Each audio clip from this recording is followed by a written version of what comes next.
রাধে রাধে বন্ধুরা, কেমন আছো তোমরা? আশা করছি তোমরা সবাই খুব ভালো আছো। আমিও ভালো আছি। আবারও চলে এলাম তোমাদের সামনে নতুন একটা ভিডিও নিয়ে। পূর্ব মেদিনীপুর জেলার ছোট্ট একটা গ্রাম থেকে আমি প্রণীতা। আমার এই ছোট্ট পরিবার মা ছেলে সবটা চ্যানেলে তোমাদের জানাই অনেক অনেক স্বাগত আর অনেক ভালোবাসা। আজ হলো শনিবার। তো শনিবার এখন থেকে তোমাদের সাথে নিয়ে ভিডিওটা শুরু করলাম। আশা করছি আজকের ভিডিওটা তোমাদের ভালো লাগবে। যদি ভালো লেগে থাকে একটা লাইক করে দিও আর কমেন্টে জানিও ভিডিওটা কেমন হয়েছে। তো এখন বাজে 9টা। তো এখন থেকে সাথে নিয়ে শুরু করলাম। আর আজ কালকে যেহেতু একাদশী ছিল, আজকে তার পারণ। তো এখন পারণ আমি করে নিয়েছি আর ওদিকে ভাত বসিয়েছি। ঝুকঝুক হয়ে গেছে, ভাত বসিয়েছি। ছেলে মেয়ে খেয়ে তো স্কুলে যাবে, তো তাই জন্য ভাত বসিয়েছি। আর আমি একটু এই যে অল্প একটু মুড়ি নিয়ে বসেছি। মানে কালকে থেকে তো বসেছিলাম, তো তাই জন্য ভাবলাম যে এখন একটু মুড়ি খাই, তারপরে ভাত খাবো। ভাত হলে ভাত খাবো, তো ভাতটা বসিয়েছি। চলো মুড়িটা খাই। এখন বিছানা তোলা হয়নি।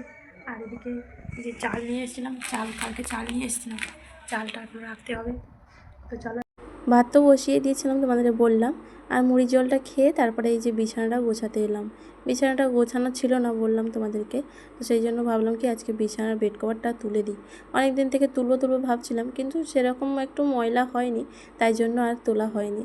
আসলে কী বলতো, সারাদিন দুটো খাট যেহেতু পাতা হয়ে গেছে, সেই জন্য না এই খাটটাতে কম থাকা হয়, তাই জন্য বেড কভারটা অত বেশি আর ধুলো হচ্ছে না। আর ধুলো না হলেও এমনি এমনি বা কী জন্য ধুবো বলো, তাই জন্য অনেক দিন পর পর বেশ ধোয়া হচ্ছে এখন। তো তাই ভাবলাম যে আজকে না বেড কভারটা চেঞ্জ করে দিই। আবার অনেক দিন পাতা থাকলে ভালোও লাগে না দেখতে, তাই না? তো তাই আর কি চেঞ্জ করে দিলাম। আর ওই নিচের যে কাঁথাগুলো, ওগুলো আর এবারেও ধোবো না, পরিষ্কারই আছে। তাই জন্য আবার সব কিছু বিছিয়ে নিয়ে এই যে বেড কভারটা, এটা মামিমা দিয়েছিল, তোমাদেরকে দেখিয়েছিলাম অনেক দিন আগে ভিডিওতে। তো সেটাই এখন মানে আজকে পাচ্ছি আর কি। মনে হচ্ছিলো যে নতুনটা কবে একটা পাতবো। তো সেই জন্য এই সাদা বেড কভারগুলো দেখতে আমার খুব ভালো লাগে, জানো তো। আর মানে বেশিরভাগ ওই কার্টুনের ছবি টবি থাকলে আরও ভালো লাগে আমার। ওই সাদা জিনিসটা বেশিই যেন খুব ভালো লাগে। মানে সাদার উপরে কিছু একটা ছাপ থাকবে সেই বেড কভারগুলো। তবে পোশাকটা অতটা না ভালো লাগলেও বেড কভারগুলো আমার খুব ভালো লাগে। যাই হোক, ওদিকে তো বেড কভারটা পাচ্ছিলাম, কিন্তু জানো তো একদম খাটের মাপে মানে একটুও বড় হয়নি। যে এপাশে ওপাশে মানে চারপাশে যে একটু করে গুঁজে রাখবো সেটুকু হচ্ছে না, একদম গিঠুও লাগছে না। তো কী আর করা যাবে, ওটা বসা দোকানে নিলে মানে বেশি মেলাতে নিয়েছে, তো তাই জন্য হয়তো এরকমই। বসা দোকানে নিলে হয়তো অতটা হতো না। যাই হোক, যেমন হয়েছে ভালোই। বেড কভারটা কিন্তু বেশ ভালোই লাগছে, জানো তো। তারপরে মাইমা কিনে দিয়েছে, যেমন দিয়েছে তাতেই আমি খুব খুশি। কিনে দিয়েছে এটাই অনেক, তাই না? যাই হোক, এদিকে বেড কভারগুলোও পরিয়ে নিচ্ছে, মানে বালিশের কভারগুলোতেও আর পরিয়ে নিচ্ছি। ভুলভাল হয়ে যাচ্ছে কথাবার্তা। আর ওই যে সাদা বেড এগুলো বালিশের কভারগুলো, ওগুলো আমি মেলা থেকেই নিয়ে এসেছিলাম। দুটো তো ছোট হয়ে গেছে, একদম ঢুকাতে পারি না। আর এই দুটো মোটামুটি হয় আর কি, তাই জন্য ওগুলো দুটো বালিশের কভারে পরিয়ে নিয়েছি। আর তারপরে আবার অনেকটা সময় পরে এলাম, মেয়েকে মানে ওদেরকে ভাত খাইয়ে ওদেরকে স্কুলও পাঠিয়ে দিয়ে তারপরে এদিকে আমি দুপুরের এখন রান্না করছি। বেশ অনেকটা দেরি করে কয়েকদিন রান্না করছি, জানো তো। কারণ কেন বলো তো, এই যে এখন রান্না করলে আর আমাকে রাত্রেবেলা রান্নাটা করতে হবে না, তাই জন্য আর কি। একটু বুঝে শুনে তো চালাতে হবে, তাই না, যাতে গ্যাসটা একটু বেশি দিন হয়। এই চিন্তাধারা মাথায় নিয়ে একবারই রান্নাটা করে নিই। যেহেতু 3জনে আছি, মা ছেলে মেয়ে 3জন, সেই জন্য একবার রান্না করলেই হয়ে যায়। তো অতবার গ্যাস জ্বালাতে রান্না করতে ভয় নেই, আর রান্না করতেও যে অসুবিধা সেরকমটা নয় বন্ধুরা। শুধু ওই একটু সাশ্রয় করার জন্যই চেষ্টা করছি আর কি। যাই হোক, ওদিকে ওই যে বাজার থেকে নিয়ে এসেছিলাম সজনে ডাঁটা, সেই সজনে ডাঁটা দিয়ে অনেক 2 দিন পরে মানে ছিল, জানো তো। ওই বুধবার দিন নিয়ে এসেছিলাম, কিন্তু বৃহস্পতিবারে আর রান্না করিনি, এঁচোড়টা রান্না করেছিলাম। আর শুক্রবার দিন তো একাদশী ছিল, তাই জন্য রান্না করিনি। তো আজকে শনিবার দিন আমি শুক্তো রান্না করলাম। ঘরে যা মশলা ছিল, আর শাশুড়ি মা তো যেভাবে রান্না দেখিয়েছিল আমাকে, ওই ঘরোয়াভাবে শুক্তো রান্না করেছি। আদা জিরে আর সর্ষে বাটা, জিরে বাটা, সর্ষে বাটা আর আদা, এই দিয়ে রান্নাটা করেছি। আর পাঁচফোড়নও ঘরে সেরকম ছিল না, তবে ওই মোটামুটি ম্যানেজ করে দিয়েছি। ওই দিয়েই রান্নাটা করেছি। তারপরে খাওয়া দাওয়া সেরে নিয়েছিলাম। আর ওদিকে তো ভেন্ডি তরকারি করেছিলাম, দেখেছো তো। তোমাদের কী রান্না করেছিলাম সেটা শেয়ার করেছিলাম। তারপরে খাওয়া দাওয়াও সেরে নিয়েছিলাম। খাওয়া দাওয়া সেরে নিয়ে এখন এলাম বিকেলে। এই যে ওপরে এসেছি, দেখো ওপরে কিন্তু এখন বেশ সন্ধে সন্ধে হয়ে গেছে, সূর্য অস্ত চলে গেছে, আর এদিকে চাঁদ মামাও উঠে গেছে দেখছো, মানে পূর্ণিমা আসছে তো তাই জন্য চাঁদ দেখা যাচ্ছে এখন। আর এই হোলি পূর্ণিমার চাঁদটা এত বড় হয় যে কি বলবো, বেশ ভালো লাগে দেখতে, তাই না? আমার তো বেশ ভালো লাগে। আর এদিকে ছেলে মেয়ে দুজনে খেলা করছে, আর আমার ছেলেটা জানো তো ওই যে সোয়েটার খুলছে না, ওই সোয়েটারটা যতদিন না আমি ধুইয়ে রাখবো ততদিন ও পরেই থাকবে, এটাই তোমাদের বলছিলাম। তো তারপরে উপর থেকে নেমে এসে সন্ধেবাতি দিয়ে এখন এই যে করছি সেই যে কড়াইশুঁটি নিয়ে এসেছিলাম বাবার বাড়ির থেকে, ওই খেসারি কলাই। তো খেসারি কলাইগুলো ছিল জানো তো, ওই দানাগুলো ছাড়িয়ে রেখে দিয়েছিলাম। সেগুলো ভাবছিলাম যে কবে একটা পেঁয়াজ দিয়ে রান্না করে খাবো, কিন্তু পেঁয়াজ দিয়ে রান্না করে মানে পেঁয়াজ দিয়ে রান্না করে খাওয়া আর হলো না, সেই এমনি জিরে ভাজা দিয়েই করলাম। কিন্তু সেই অনেকটা দিন পরেই করলাম জানো তো, সেই শুকিয়ে শুকিয়ে গেছিলো, তারপরে খেলাম। বেশ ভালো হয়েছে খেতে, মানে অনেক দিন পরে খাচ্ছি তো সেই জন্য মনে হয় টেস্টটা বেশিই লাগছে জানো তো।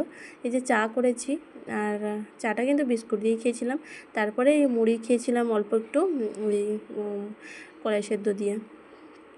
আমার আমার ছেলে ওগুলো খেতে চাইছিল না, কিন্তু তারপরে ও নিজেই মানে আবার বলছে ভালো লাগছে। তো যাই হোক, খাওয়া দাওয়া সেরে তারপরে ওরা একটু পড়তে বসেছিল। তারপরে এখন সেই চালটা যে তোমাদের সকালবেলা বলছিলাম চালটা রাখা হয়নি, কিন্তু সেই সকালবেলা যে বলেছিলাম আর রাখিনি, তাই এখন রাখছি জানো তো। আবার নিজে আবার তুলতে পারছি না, ওই যে খাটের ওপরে রাখছি না, তাই জন্য ছেলেকে বললাম একটু ধরে দিতে, তো ও ধরে দিল। তো ধরে দিতে তুলে রেখে দিলাম। আর তারপরে খাওয়া দাওয়া সেরে নিয়েছিলাম। তো রাতের যা কাজ থাকে সেগুলো তো সারতেই হবে, তাই না? তো তারপরে তোমাদের সামনে আবার এলাম পরের দিন, মানে রবিবার দিন সকাল সকাল। অন্যদিন তো রবিবার দেরি করেই উঠি, কিন্তু এই রবিবারে তাড়াতাড়ি উঠেছি। এবার থেকে চেষ্টা করছি যে তাড়াতাড়ি উঠে যাওয়ার জানো তো। আর বেশ কয়েকদিন তাড়াতাড়ি উঠেও পড়ি।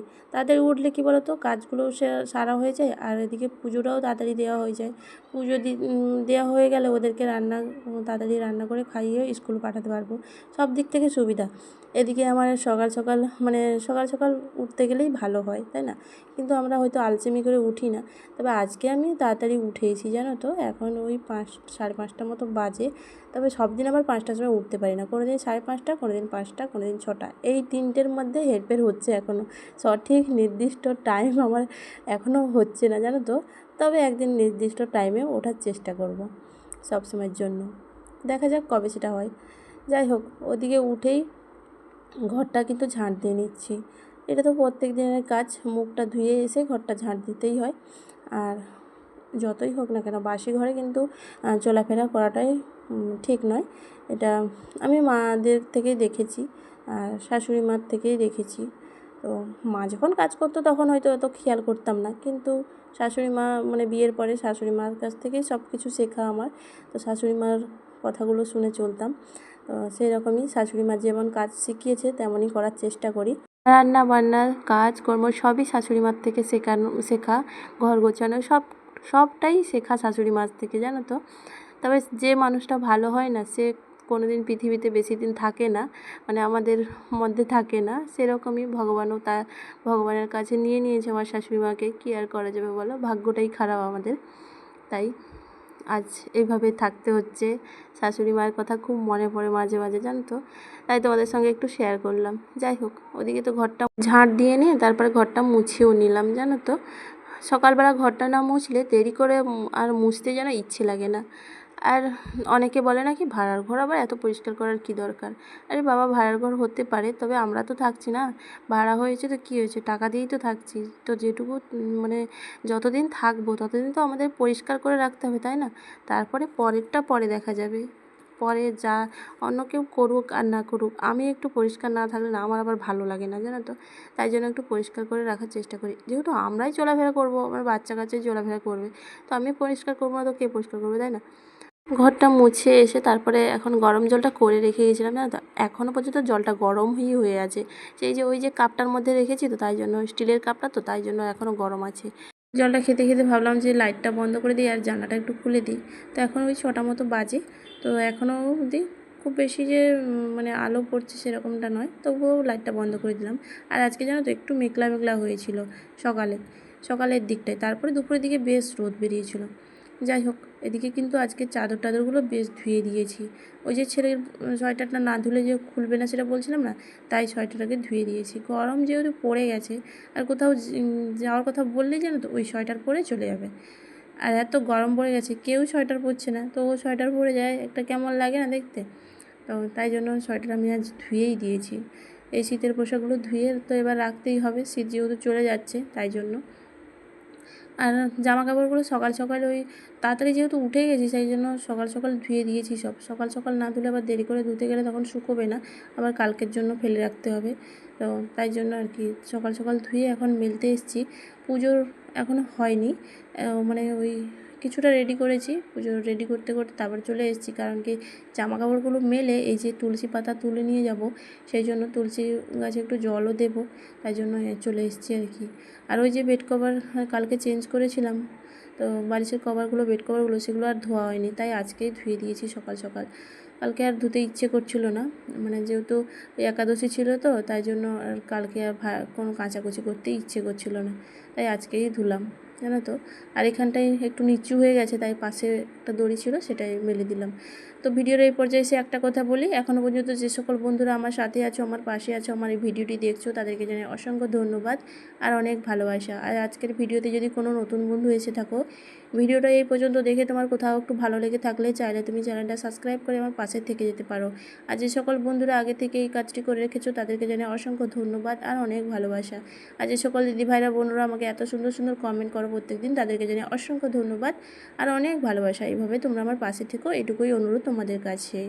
আর তারপরে জামা কাপড়গুলো ক্লিপ আটকে দিয়ে ওদিকে তুলসী গাছে জল দিয়ে তুলসী পাতা তুলে নিয়ে এসে পুজো দিয়ে তারপর রান্না করতে এসেছি। রান্না করতে বলতে সকালবেলা ওই মুড়ি খাওয়ার জন্য আলু ভেজেছিলাম, আর ওর টিউশনের ম্যাম এসেছিলো তো পড়াতে, তো তার জন্য পেঁয়াজি করেছিলাম, কিন্তু উনি আবার খেলো না।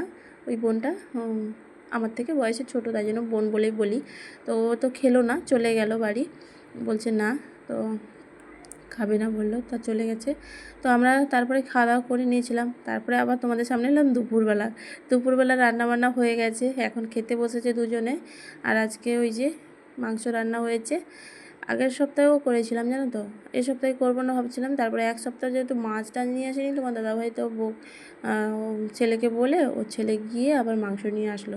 আর এদিকে স্লাট কেটে নিয়েছি, আর শসাগুলো যে কেটেছিলাম বন্ধুরা, কী যে তেতা কি বলবো, খেতেই পারা যায়নি, সবগুলো শসা ফেলে দিতে হয়েছে। আর এদিকে মাংসের ঝোল আর কালকে একটু শুক্তো রয়ে গেছিলো, সেটাই তোমাদেরকে দেখাচ্ছিলাম। আজ তবে আসি বন্ধুরা, সবাই ভালো থেকো, সুস্থ থেকো, আবারও দেখা হবে।